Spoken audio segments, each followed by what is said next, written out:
सुप्रभात। आज हम हिंदी काव्य में कुंवर नारायण सिंह द्वारा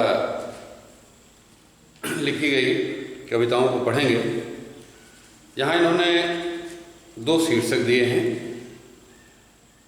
पहला है कविता के बहाने। तो यहाँ पर कविता के बहाने इस संग्रह में इन्होंने अपने एक प्रमुख संग्रह जिनका है इन दिनों से लिया है, और यहाँ पर कवि ने कविता की जो महत्व है कविता का, उसके ऊपर शंका व्यक्त किया है कि जिस तरह से यंत्र का युग चल रहा है, इस तरह से धीरे धीरे कविता समाप्त हो जाएगी। तो ऐसी स्थिति में यह कविता जो है हमें यह प्रेरणा देती है कि किस तरह से हम कविता में क्या क्या टटोल सकते हैं, क्या क्या खोज सकते हैं। तो यहाँ पर कविता में कवि ने चिड़िया और फूल और बच्चों के माध्यम से कविता की स्मिता पर, कविता के अस्तित्व पर प्रकाश डाला है। यहाँ चिड़िया की उड़ान, फूलों की मुस्कान तथा बच्चों की क्रीड़ा का समावेश है। और यहाँ कवि ने बताया है कि इन सब का, चाहे वो चिड़िया की उड़ान हो, चाहे फूलों का खिलना हो, फूलों की मुस्कान हो, या बच्चों का खेल हो, ये सब सीमित हैं। लेकिन कहीं न कहीं बच्चा जो है इससे हट करके अपने क्षेत्र की सीमा को बढ़ाता है, उसका क्षेत्र धीरे धीरे असीमित हो जाता है, और कविता का क्षेत्र पहले से ही असीमित है, कवि ने यहाँ बताया है। तो कवि यहाँ लिख रहा है कि कविता एक उड़ान है चिड़िया के बहाने, कविता की उड़ान भला चिड़िया क्या जाने, बाहर भीतर इस घर उस घर, कविता के पंख लगा उड़ने के माने, चिड़िया क्या जाने। तो यहाँ पर कवि कह रहा है कि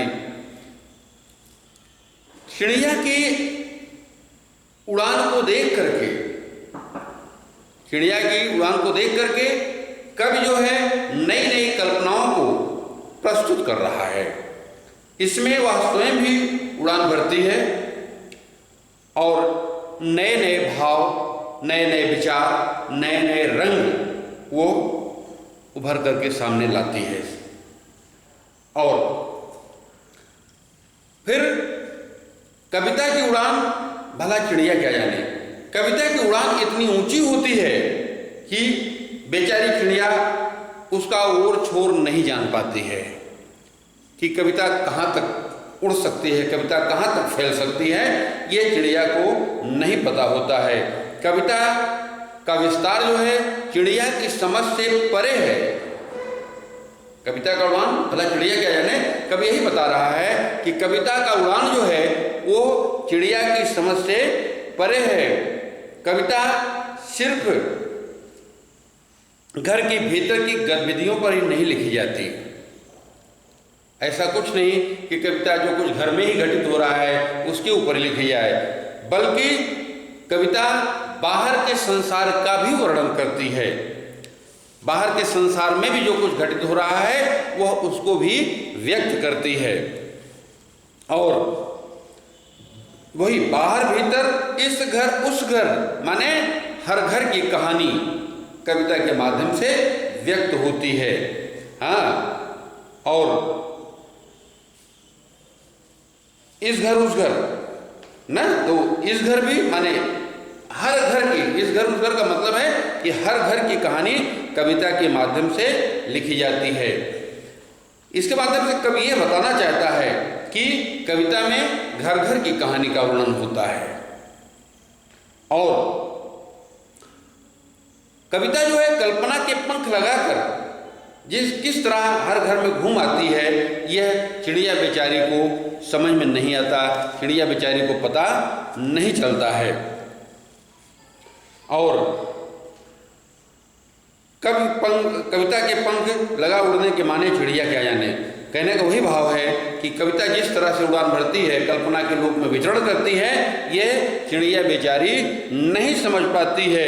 कवि कहना चाहता है कि प्रकृति सीमित है, प्रकृति सीमित है। कहने का मतलब कि चिड़िया उड़ेगी, चिड़िया की उड़ान जो है प्राकृतिक है और ये उड़ेगी तो एक सीमा तक ही उड़ेगी, लेकिन कविता जो है इसका क्षेत्र अनंत होता है।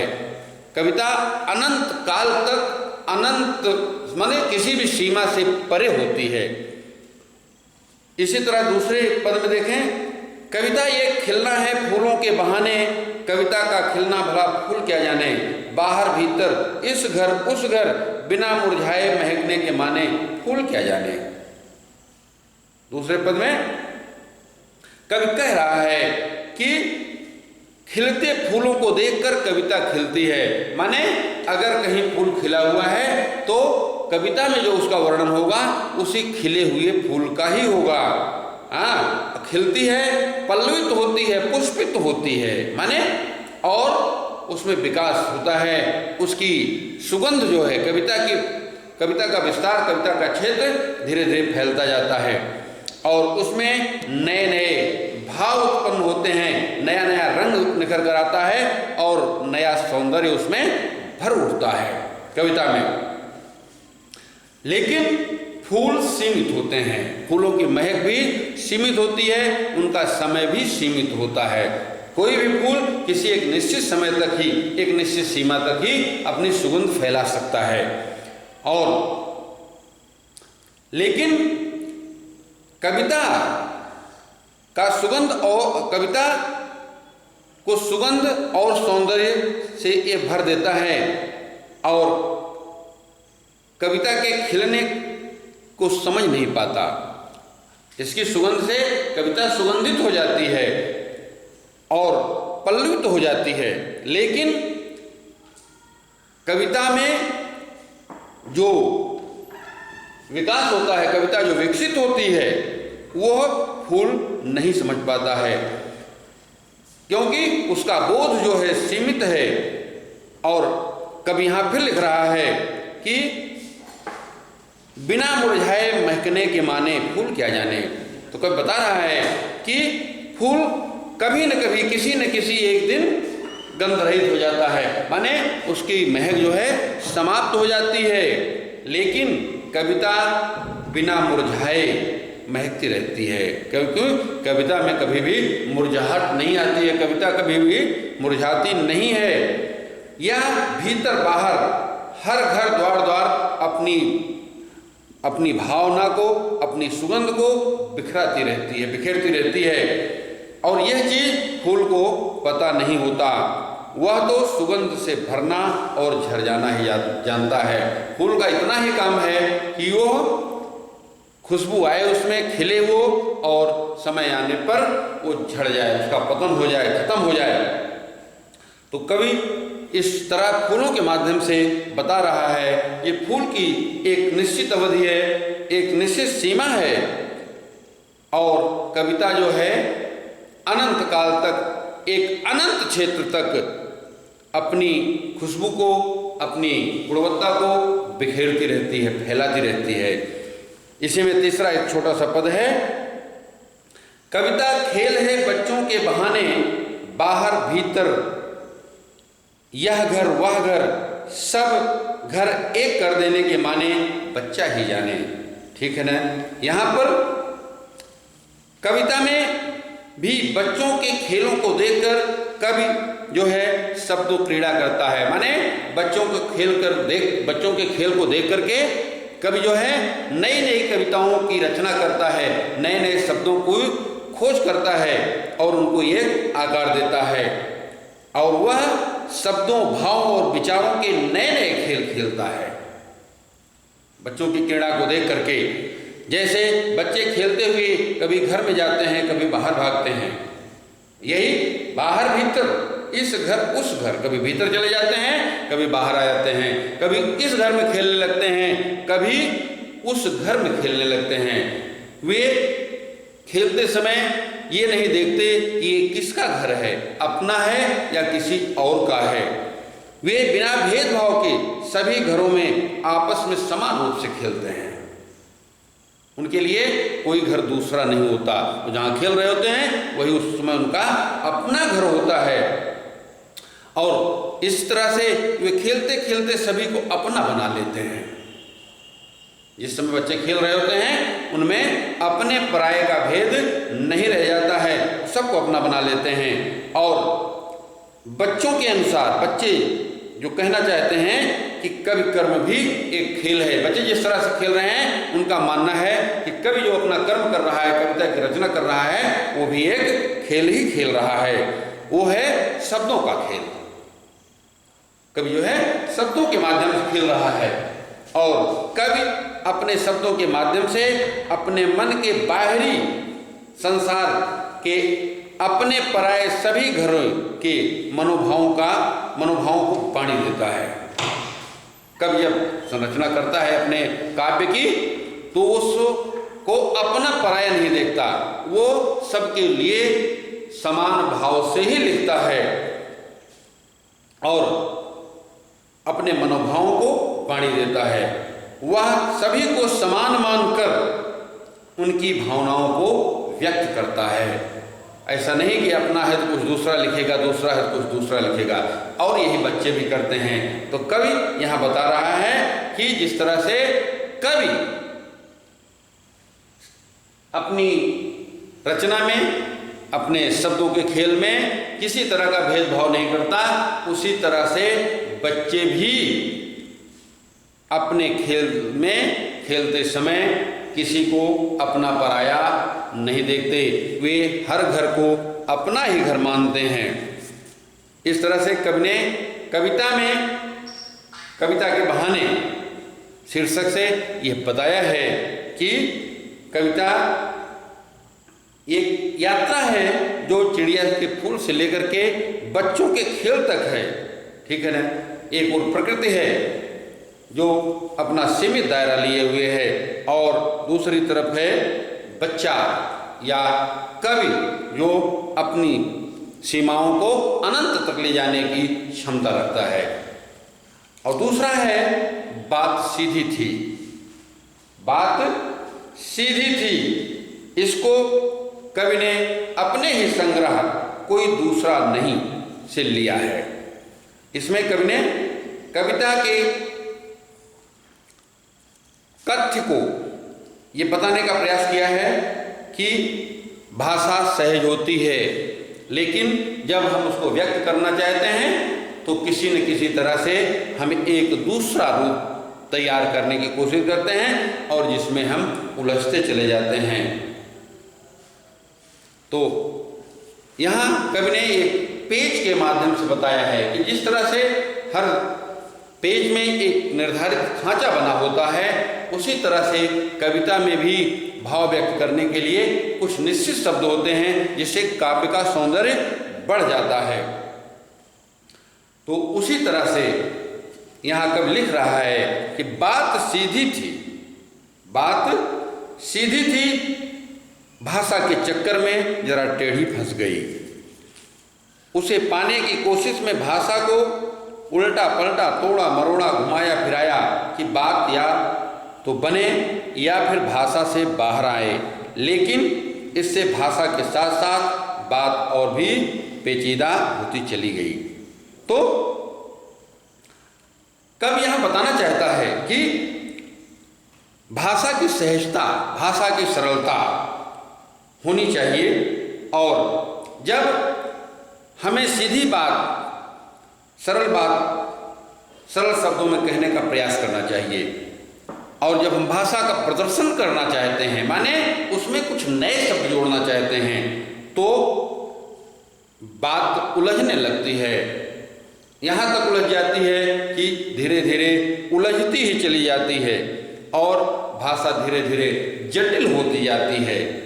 और जब भाषा जटिल हो जाती है तो इसका मूल प्रभाव जो होता है वो नष्ट हो जाता है, खत्म हो जाता है। यहाँ कवि बता रहा है कि मेरे मन में बात सीधी थी पर एक बार मेरे मन में एक सीधी बात थी, सरल सी बात थी, जिसे मैं बढ़िया से भाषा का प्रयोग करके कहना चाहता था, माने भाषा का प्रदर्शन करना चाहता था। और भाषाई प्रभाव को जमाने की चेष्टा में बात जरा टेढ़ी फंस गई। माने जब हमने भाषाई प्रभाव जमाना चाहा तो बात जो है उलझ गई, टेढ़ी हो गई, जटिल हो गई। तब मैंने उसे पाने की कोशिश में भाषा को उल्टा पलटा ना, तब मैंने भाषा को, भाषा की चेष्टा से बात करने की जब जटिलता आ गई तो कवि कह रहा है कि मैंने मूल बात को व्यक्त करने के लिए, उसे पाने की कोशिश में, माने मूल बात को व्यक्त करने के लिए भाषा के शब्दों, वाक्यांशों, वाक्यों आदि को बदलना शुरू किया, माने तोड़ा मरोड़ा, माने बदलना शुरू किया और घुमाया फिराया, इधर उधर उल्टा पलटा कि बात या बने या फिर भाषा से बाहर आए। लेकिन बात तब भी न बनी तो मैंने फिर शब्दों को काटा छांटा, तोड़ा मरोड़ा, इधर उधर घुमाया फिराया ना। मैंने कोशिश की कि या तो मेरी बात सहजता से प्रकट हो जाए या इस उलटफेर के चक्कर में, इस उलटफेर के जंजाल से मुक्ति मिल जाए, माने इस उलटफेर से, इस जंजाल में, जो इस जटिलता में मैं फंसा हुआ हूं, इससे मैं बाहर आ जाऊं। लेकिन इससे भाषा के साथ साथ बात और भी पेचीदा होती चली गई। कभी यहां बता रहा है कि बात बनी तो नहीं, बात बनी तो नहीं, लेकिन कोशिश करने पर भी भाषा सरलता खोकर और अधिक जटिल हो गई और भी पेचीदा हो गई। और इस प्रकार जटिलता जो है भाषा की बढ़ती चली गई। माने कवि अपनी सीधी सी बात को भाषाई प्रदर्शन के कारण अच्छी तरह से व्यक्त नहीं कर पाया। तो कवि यहाँ संदेश देना चाहता है कि हम अपनी भाषा को जितने सरल तरीके से, जितने सहज भाव से व्यक्त कर सकें, उतना ही श्रोता के मन पर अच्छा प्रभाव पड़ता है। इसका दूसरा पद है, सारी मुश्किल को धैर्य से समझे बिना मैं पेच को खोलने के बजाय उसे बेतरह कसता चला जा रहा था, क्योंकि इस करतब पर मुझे साफ सुनाई दे रही थी तमाशबीनों की शाबाशी और वाह वाह। कभी यहां बता रहा है कि मैं भाषा के चक्कर में फंसी बात को धैर्यपूर्वक सुलझा नहीं सका। सुलझाने के बजाय मैंने क्या किया, उसे और अधिक कोशिश करके उलझाता चला गया। माने कभी यहां बता रहा है कि मैं भाषा के मूल पर लौटने के बजाय उसे और प्रदर्शन दिखाने के लिए और प्रदर्शित करने के लिए मैं आगे बढ़ता गया, जिससे मैं और अधिक उलझता चला गया, मेरी जटिलताएं और बढ़ती गई। और जिस प्रकार कभी यहाँ एक उदाहरण दे रहा है कि अगर कोई पेज जब हम टाइट कर रहे हैं और वो टाइट नहीं हो रही है, सेट नहीं हो रही है, तो हमें उसको खोल करके फिर से प्रयास करना चाहिए। लेकिन कभी यहाँ बता रहा है कि मैंने यह न करके मैंने किया क्या, मैं उस पेज को और टाइट करता गया और कसता गया। मैं उसको खोला नहीं, उसको उसे जबरदस्ती कसता चला गया। और इस जबरदस्ती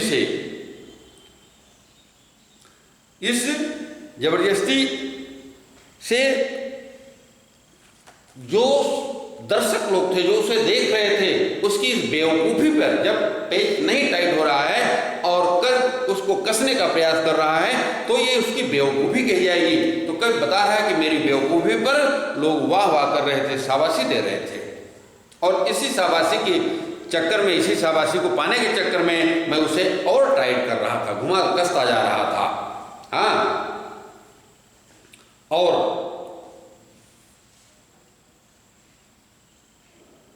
क्योंकि इस कर्तव्य पर मुझे साफ सुनाई दे रही तमाशबीनों की वाह वाह, माने जो वहां देखने वाले थे वो मुझे वाहवाही दे रहे थे, और थोड़ी मात्रा में नहीं, बहुत ज्यादा लोग थे। तो वे उसे जटिल पेचदार भाषा बनाने पर बधाई व प्रोत्साहन दिए जा रहे थे, क्योंकि काम और कठिन होता जा रहा था। इसके बाद भी लोग उसको वाह वाह कर रहे थे। हाँ, इस कारण भाव व भाषा को जटिल बनाता गया। कवि कह रहा है कि इसी वाहवाही के चक्कर में मेरी भाषा और भाव दोनों ही जटिल होते चले गए। और अगला पद है, आखिरकार वही हुआ जिसका मुझे डर था। आखिरकार वही हुआ जिसका मुझे डर था। जोर जबरदस्ती से बात की चूड़ी मर गई और वह भाषा में बेकार घूमने लगी। हार कर मैंने उसे कील की तरह उसे जरा ठोंक दिया। ऊपर से ठीक ठाक, पर अंदर से न तो उसमें कसाव था न ताकत। बात ने जो एक शरारती बच्चे की तरह मुझसे खेल रही थी, मुझे पसीना पोंछते देखकर पूछा, क्या तुमने भाषा को सहूलियत से बरतना कभी नहीं सीखा? तो कवि बता रहा है कि जब पेच टाइट नहीं हुआ, कहने का मतलब जब मैं अपनी भाषा को सही तरीके से व्यक्त नहीं कर पाया, तो उस समय की स्थिति क्या बनती है कि परिणाम वही हुआ जिसका मुझे डर था। माने चूड़ी मर गई। अब जब चूड़ी मर गई, किसी पेच को टाइट करते रहिए, जब चूड़ी उसकी खत्म हो जाए तो आप देखेंगे चाहे तुम उसको जितना ही घुमाते रहिए, लेकिन वो अपने स्थान पर घूमती रहेगी, लेकिन किसी भी तरह का उसमें कसाव नहीं आएगा। और तोड़ने मरोड़ने के कारण जब भाषा को कवि ने तोड़ना मरोड़ना शुरू किया, तो उस भाषा का प्रभाव जो है पूरी तरह से नष्ट हो गया। उसकी अभिव्यक्ति, उसकी व्यंजना जो है वो भी नष्ट हो गई।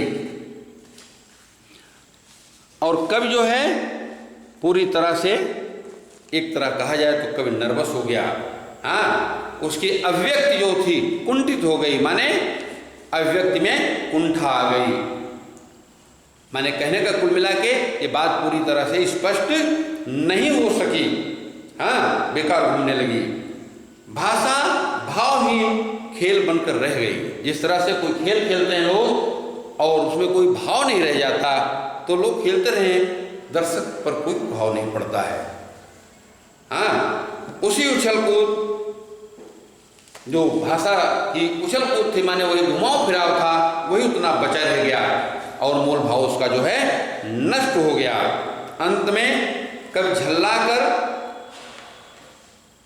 अपनी अभिव्यक्ति को चमत्कारी शब्दों से ठूस ठास कर ऐसे ही छोड़ दिया।